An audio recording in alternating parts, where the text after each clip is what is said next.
you have Salman Khan's film Battle of Galwan that's being condemned and criticized by China, saying that this film is just for entertainment's sake. It's nothing close to reality. So why is Bollywood film suddenly rattling China? After Dhurandhar ran into troubled waters abroad, another Indian film that's now triggered a diplomatic reaction. This one's coming straight from Beijing. The teaser of Salman Khan's upcoming film Battle of Galwan is out, and China is clearly unhappy. Chinese state media has slammed the film, accusing it of trying to twist facts and questioning India's version of what really happened during the deadly Galwan clash of June 2020. Let's rewind a bit. The film is based on the violent face-off between India and Chinese soldiers in eastern Ladakh, the first deadly clash on the border in over 40 years. Salman Khan plays Colonel Santosh Babu of the 16th Bihar Regiment, who was killed while leading Indian troops during the confrontation. This wasn't a conventional battle. Around 200 Indian soldiers faced nearly 1,200 Chinese troops at over 14,000 feet. There were no guns involved because firearms are barred under border agreements. The fighting was brutal, hand-to-hand combat, sticks and stones that were used. India protected itself. India officially acknowledged losing nearly 20 soldiers. China initially denied any losses, but months later they claimed 4 deaths, just 4, a figure many experts worldwide have questioned. Now comes China's reaction to this film. Its state-run newspaper, Global Times, has dismissed this film as completely exaggerated and emotional. It even referred to Colonel Santosh Babu's role as a so-called. In fact, it refers to Santosh Babu's role as not the most important. The article also falsely claims that Galwan Valley lies on China's side of the line of actual control and blamed India entirely for this clash. It went a step further, accusing India of using Bollywood to fuel nationalism. India's response to this, New Delhi says, filmmakers are free to tell stories. They believe what they want to believe. Filmmakers are allowed to create stories. In fact, the government says they are not involved in making films. It's the filmmakers' decisions, and they are free to tell stories they believe matter. Films are creative work, not tools of foreign policy. India's official position on the border, the government says, is made clear through diplomacy and the military, not through cinema. That the government has nothing to do with cinema, so a movie is not their business. And here's the question, of course, why is this now even controversial? Countries across the world make films on wars and conflicts. Hollywood has done it for decades, so have Britain, Russia, even China for that matter. War films are part of how nations really remember history. They are storytelling, they are remembrance. India is no different. From films on the 1962 war to 1971 to now Galwan, these are stories of soldiers' sacrifice and memory. So why is it normal elsewhere but a problem when India tells a story? Well, let me take you through our guests joining us for a little more on the actual concern that China has with the Battle of Galwan. Gautam Chintamani, author, writer and film historian. We also have Major General Rajan Kochar joining us. Thanks very much, both of you. Major General Rajan Kochar, the film, Salman Khan's film, Battle of Galwan, which is, we are guessing is based on the Galwan clash that India and China had in 2020. We know that India won that battle. Indian soldiers were overpowered by Chinese soldiers. They yet defeated them, and we lost nearly 20 of our soldiers. China never admitted to how much they lost.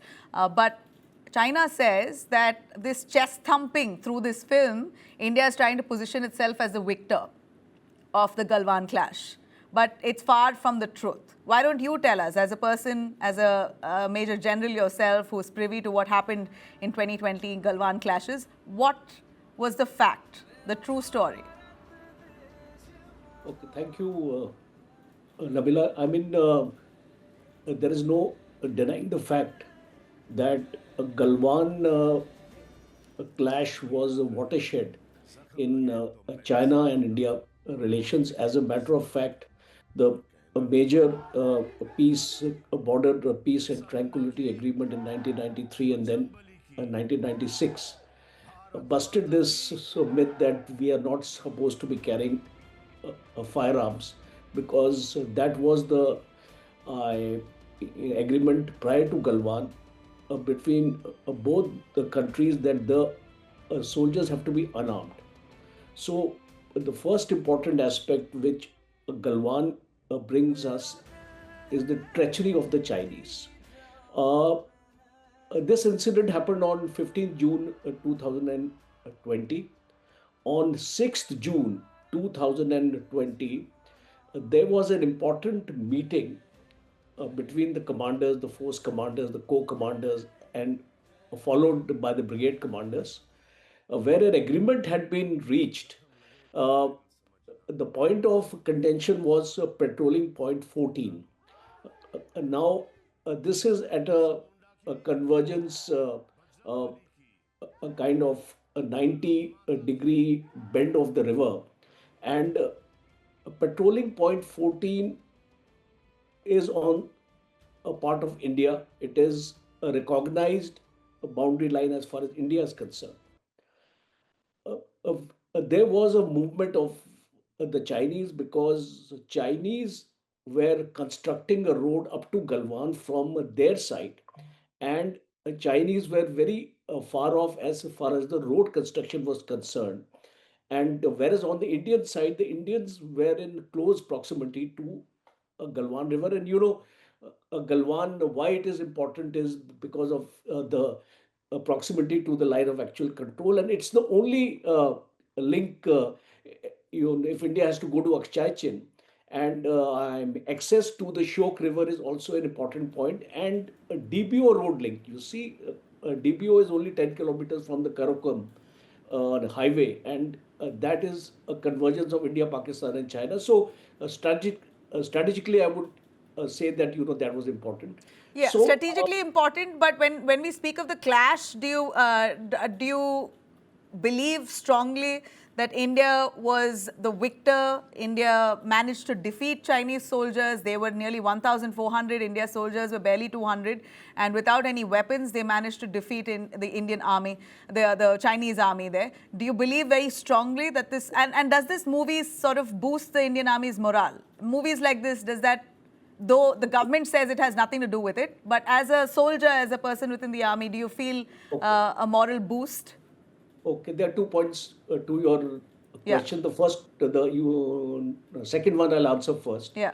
Any movie which shows the Indian Army or the armed forces soldier in a positive light is a great morale booster for the men. As a matter of fact, we have special screenings of these movies in the border areas also. Lovely. It is a great, and we would like to salute the people who make such movies. Like your Border was one of the movie, Laksh was one of the movies, and it's a very important, and Uri also. So it's very important that these movies are made, and most of these movies I have seen, the film producer and the director have actually done the homework. It is not very far from reality. Okay, not very far from reality, but maybe a little deviated. I'm not too sure. Gautam Chintamani, and we also have joining us Saurabh Verma, who's a film critic. I'll start with Saurabh Verma. If you're, as a film person, Saurabh, how important is it for a film to be so close to reality, and how much can you deviate? Now, if you're using the name Galwan, if you're saying Battle of Galwan, it's fresh memory. It's barely 5 years ago. We, as youngsters, we are privy to it. What happened? I've covered it in the media. Young college goers have watched how India won that battle. We go exactly by what we saw 5 years ago, and now the movie also corroborates it that India won that, and with all that vigor we fought. And today, China says it's false. They're saying this is all for entertainment. Salman Khan, and the sad part is they say Salman Khan is anyway a person who only makes entertainment masala films. It's always never close to reality, and Galwan is also the same. How much is allowed in film to deviate? So I believe that there is no grammar for any film. Every filmmaker has the right to, tell a story the way he or she feels right about it. So I mean, there's no, until unless it's written before the film that it's exactly the same. Every cinema all across the world will take some kind of a story, make it a little more interesting, and tell it to the audience. And it's not just in India, or it's not just this one-off film. Everywhere, all across the world, America has been doing it for a very long time. So I feel that anything which boosts the morale, anything which is entertaining, anything which is, and I'm saying I've not seen the film, I don't know much about the film, but having said that, it will be closer to the truth. Maybe there'll be some cinematic liberty, but there's nothing wrong in it. I think it's the right way to do it because people, if they like it, they're going to pay money for it to watch it. If they don't like it, that's a risk of the producer. That's the risk of the filmmaker. So they have to, tell a story. And I think we're taking it extremely seriously. It's a great film to watch. There's nothing beyond it. Gautam Chintamani, on the film Battle of Galwan, we're waiting for the release, but China has already dubbed Salman Khan as just a masala entertainer. It's far from reality. If logic doesn't suffice, then bring Bollywood in. So China has really gone on to criticize the film, but also gone a step forward to say this is nothing but jingoism that's fitted into a film. You're on mute. My apologies. Namaskar. Good evening. It's very difficult to take anything that China says on most issues seriously. When transparency is missing, that is when everything becomes a convenient target for those who are hiding behind uh, a veil of secrecy. So we don't know how many Chinese lives were lost in the face off. There have been reports that a lot of sources, you also mentioned that, uh, who have claimed that it's more than four what Chinese officially claim, and that 2 months later.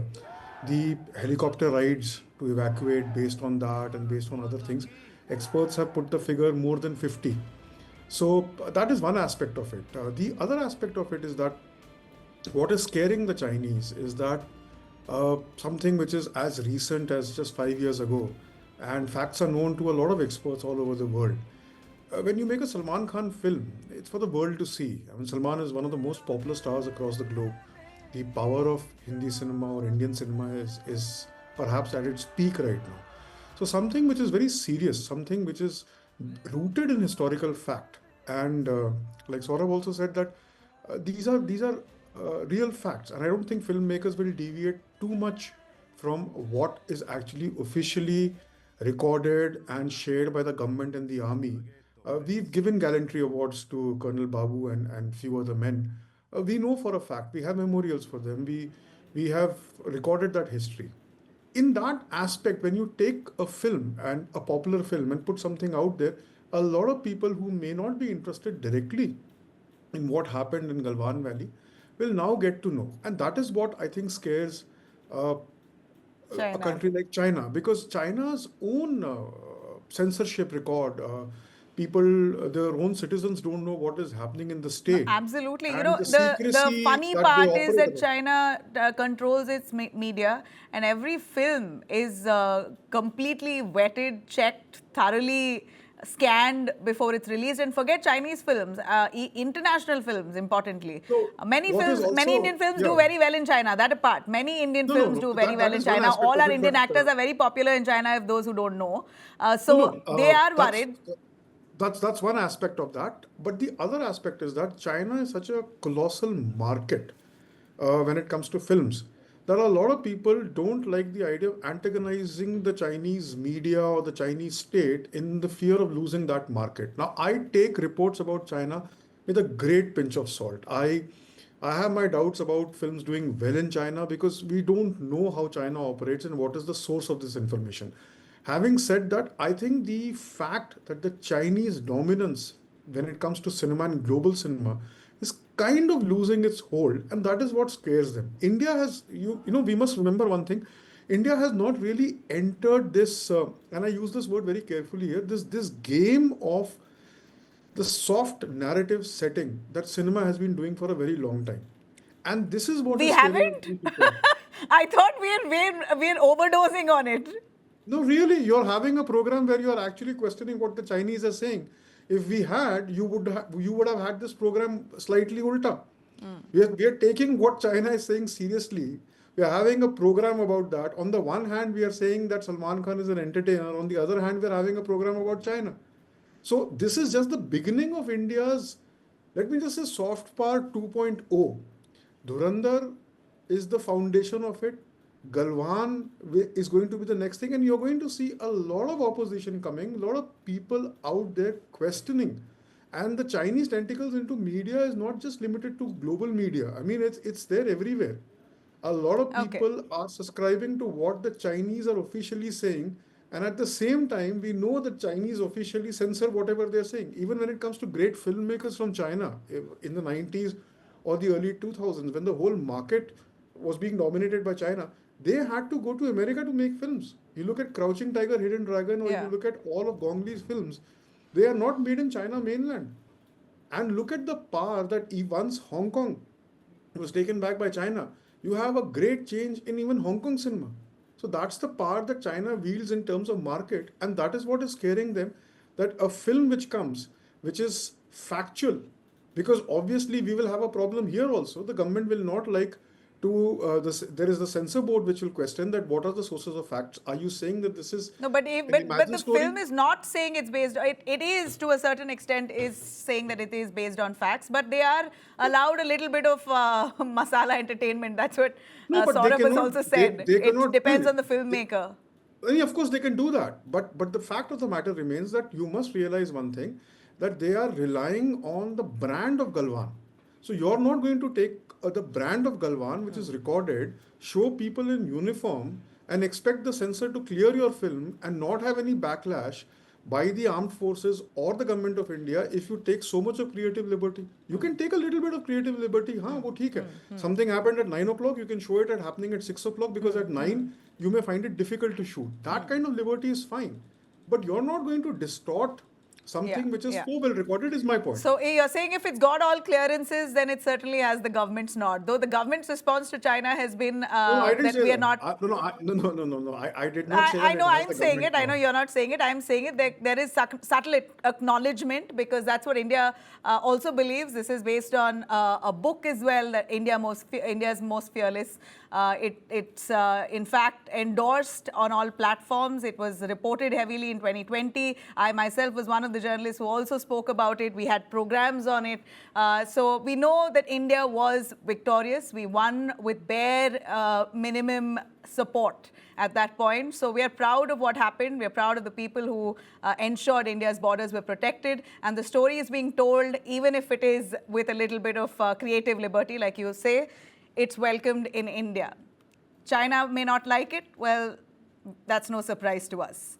Thanks very much. That's all I have time for. Three of you for joining us on New Year's. And I end with wishing all our viewers here on News 9 a very happy start of 2026 for you. Thank you.